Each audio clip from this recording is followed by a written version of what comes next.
I remember the exact sound my body made when it hit the kitchen tiles, a dull, heavy thud, like meat dropped onto concrete. My chest locked, my throat constricted, and my lungs clawed for air that wouldn't come.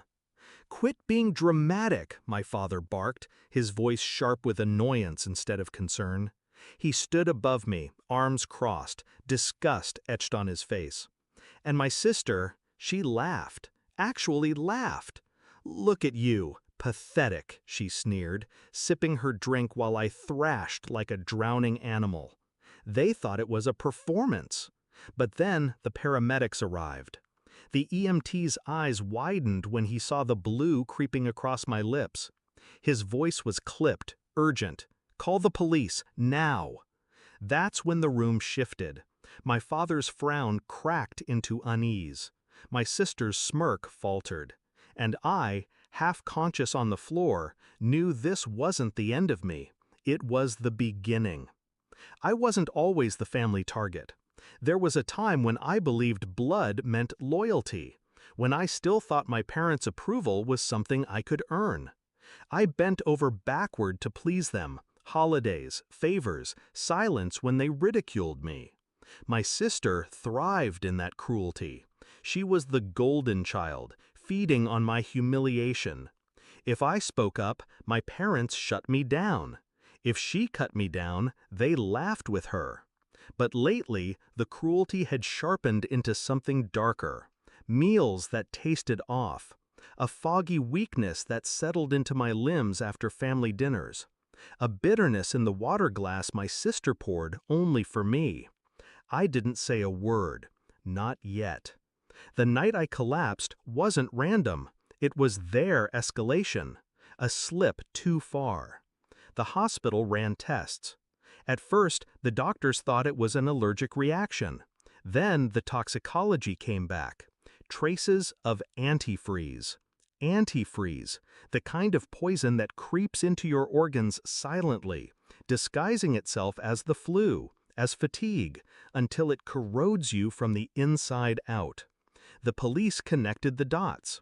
My sister's access to the kitchen, the sudden leftovers she insisted I eat, the drinks she prepared only for me, and my father's refusal to take me seriously, cover, or complicity.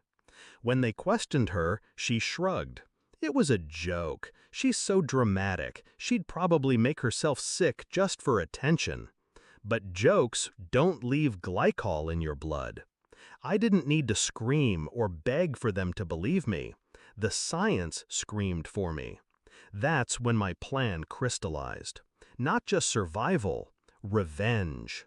I stayed quiet in the hospital, playing the weak, frightened victim they expected. Let them think I was broken. Let them think they had the upper hand. Meanwhile, I started moving the pieces. First, I requested copies of every medical report. Evidence, neatly documented.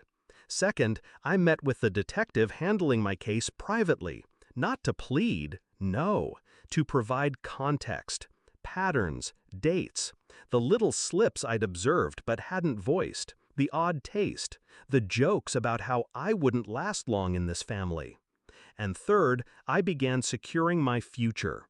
Quiet calls to my lawyer, a careful transfer of my savings into an account they couldn't touch, my will rewritten. If my life was currency to them, I was taking it off the table. The night of my release, my family staged a dinner. My mother insisted on it. "To put this behind us," she cooed. My father avoided my eyes. My sister smirked, as if daring me to accuse her. I sat at that table, bandage still taped to my arm, hands steady around the fork. And then I slid the manila folder across the table. Police reports, lab tests, copies of the warrant that was about to be executed.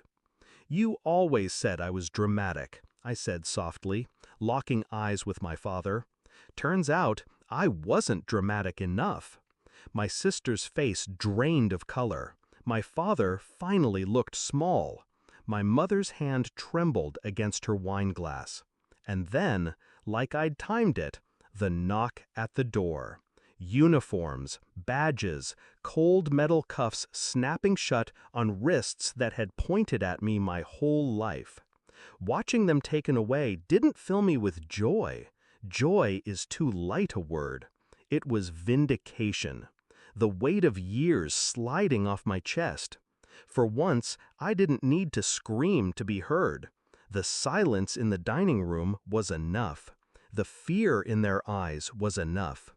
Now, when people ask if I miss my family, I tell them this: I never lost a family. I lost my captors.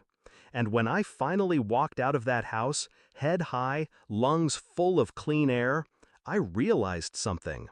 They had tried to poison me slowly, but I was the one who killed them, without lifting a hand.